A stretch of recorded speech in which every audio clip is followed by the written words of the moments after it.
Hello, this is Dr. Nanette Hoxon from the Altar of Mary. So ngayon itatouch ko ang homosexuality, yung mga LGBT+++ na mga pangyayari ngayon. Actually, ang agenda nun is paramihin talaga ang mga babae para hindi na magkaanak at hindi na dadami ang population. Remember, ang agenda nila is depopulation, meaning babawasan na ang tao sa mundo. No? Kasi may tinatawag silang climate change, mga kung ano-ano dyan, which is not true. No? Sabi sa spiritual science, hindi siya true. Perfect ang ng Diyos. Aayusin niya ito. Huwag na tayong mag-alala. We don't need that.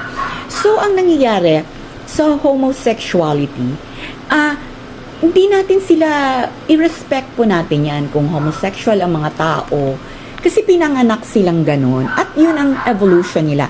Yun ang kanilang story, yun ang kanilang journey sa buhay. Hanggang makita mo later on, darating din yan sila sa landing site, sa Altar of Mary.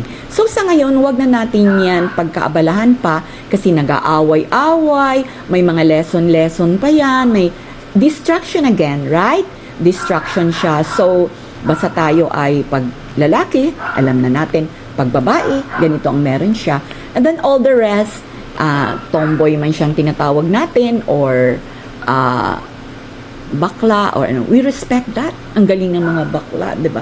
Sila yung magaling mag-ayos sa atin, nakaka-impress sila. Mga designers, 'di ba? Kaya both of them magaling sa sports naman yung sinasabi nating tomboy. So ganun, yun ang kanilang role. Kaya i-respect natin yon at yun ang kanilang kailangan i-journey para i-evolve, para makarating na rin sila sa landing site, which is the Altar of Mary. Okay, bye!